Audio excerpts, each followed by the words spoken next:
Hi there, my name is Dr. Rebecca Pace. You can call me Becky. This is Tina Schaffner, a doctor of physical therapy. We're here to answer questions that you commonly asked and kind of take place into a little bit of conversational with us, NKPT Reality Check. And so we're going to talk about Rolfing.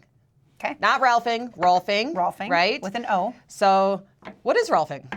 So Rolfing is a manual therapy treatment technique, meaning we use our hands, and it primarily addresses the fascia. And so we look at areas of tension and holding tension, and our goal is to create balance in that system. It is designed, and I'm answering these, but I don't know the rest of my questions, so I might be repeating myself. We're going to get into it. But it was designed back, I'm really bad about dates, but by Ida Rolf. Don't ask me. I know, by Ida Rolf. And she designed this working with the psychiatric population, actually, and she also did it in the scoliosis population.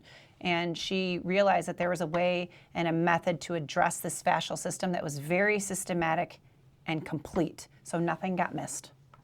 I love that. And what is fascia? You start talking about it. Go back into what is fascia? What does it do for our body? So fascia is a connective tissue. It's non-contractile, so it's not like muscles. It holds us together. It builds organs. So for example, the entire heart is a fascial network that's filled with muscle and blood vessels. But in some places, it's really tight, thick, ligamentous type material like your IT band. And in other places, it could be more web-like, holding our intestines together, separating organs, even separating the layers of the muscles. For example, the quad.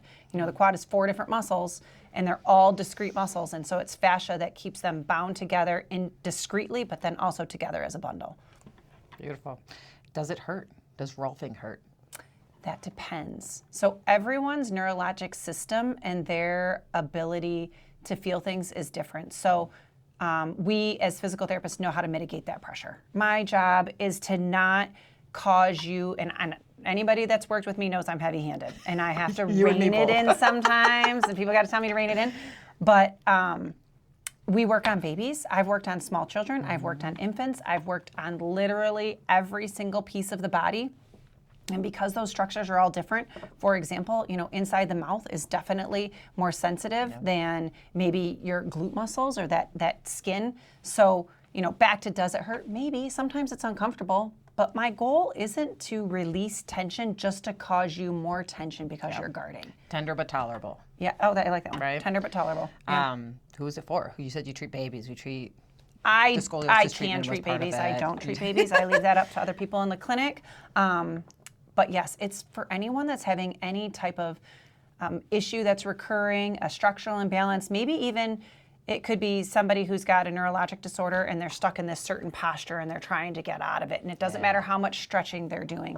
I use Rolfing for people who come in and I do an evaluation and they just have a list of things that are kind of all over. And I don't quite know what the root cause is because they've got neck pain and foot pain and hip pain. So I can use the Rolfing method to kind of address all those areas. Now, is there anybody you wouldn't use it with? Oh, good question. My off the cuff might be somebody who's hypermobile because your fascial system is really the system that holds us together. Yeah. It's like cable ties, right? But having said that, even people who are hypermobile, they can lose 5% of motion and it is life-changing to them. It can be disabling. So I might use that Rolfing method and the principles of Rolfing to look at them and say, well, you might be holding tension here, but I might treat them with the pressure of a child versus an adult. Yeah, fun with, especially like you mentioned the hypermobile. Yeah. There's still movement pattern issues. There's still imbalances. Yeah. It's just addressing it in a more specified way. I think that physical therapy background matched with the Rolfing is what makes that so doable. And pregnancies is probably the other ones I am more careful in terms of 10 series coming at it from a whole body perspective. Right. Just because we're not trying to make too many changes. That was and post-surgical. I won't do it where somebody's had surgery. That all needs to heal. I might do it like somebody has a total knee. I might use that Rolfing method and the hands-on technique at the ankle and the principles of addressing the lower, like the ankle and the foot, or possibly the hip. But I'm not working their knee. That needs to those tissues need to heal. Yeah, tissue remodeling. All right. So how is it different than massage? So I'm not a massage therapist. I'm a physical therapist, but I think to some people it feels the same. I think it falls in the category of massage because massage is tissue work. Hands-on work. Hands-on work. But I think it is a little bit more focused. If we're talking about the Rolfing method and doing the 10 series, it's structured. And like I said, I don't know if there's a 10 series question in there. There might be. But if it's intended to be done during the 10 series, it's extremely structured. A 10 series is 10 sessions in a row, and they're structured. And if session 2, it's your lower leg, your ankle, and your foot, and we're going to work there. So if you come into me session 2, I'm going to work this area. Now, if you come in for a massage, I'm going to work wherever you may say you're having issues, or wherever I feel you might be having issues. But might that area get better even though you didn't touch it? Yes. 100%. So absolutely. So good point. And that's the cool thing, right? That's the cool thing, because Rolfing kind of tells us, like, it gives us a key into where to go for things that you see or you feel, or things that I see and I feel.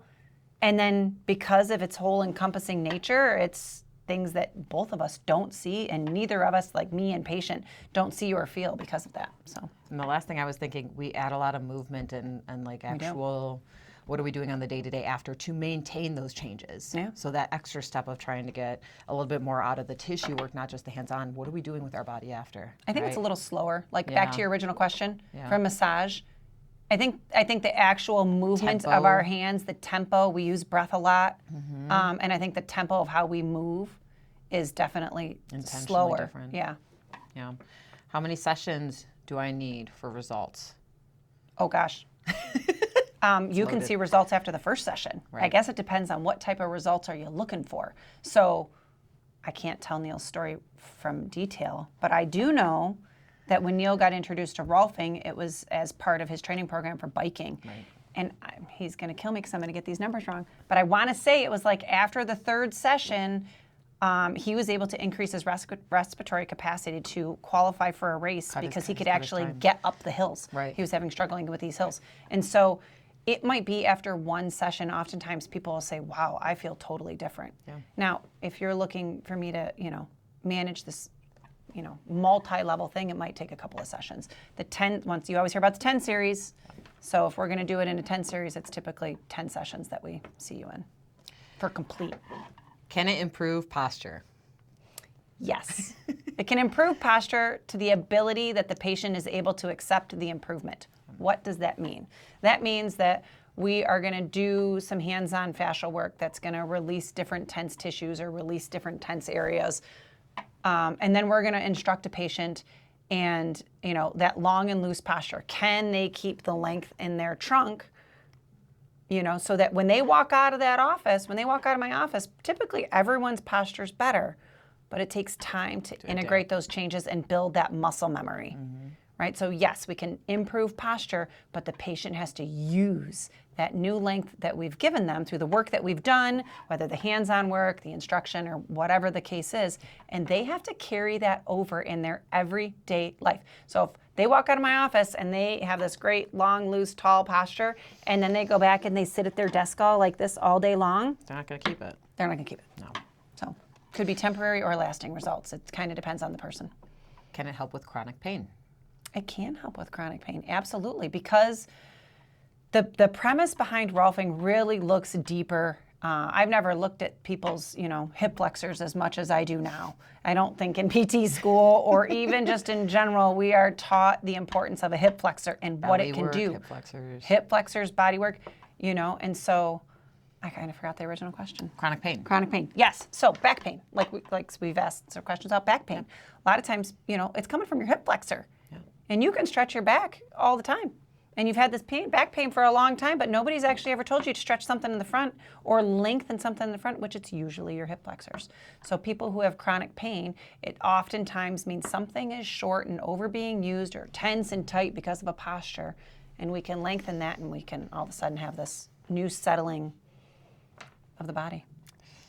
Is Rolfing backed by science? Yes.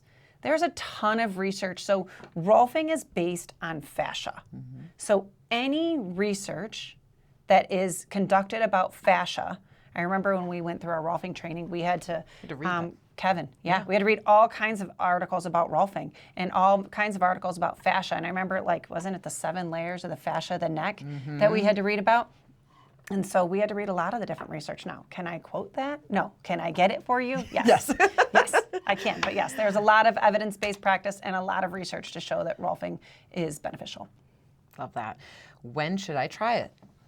Anytime. So especially if you have an issue that hasn't gotten better. This is what we hear all the time at Neil King Physical Therapy. I'm in Rochester, you're in Macomb. I'm sure you hear this as much as I do. I've tried therapy. I've tried all the different kinds of therapy, and my issue just is not getting better.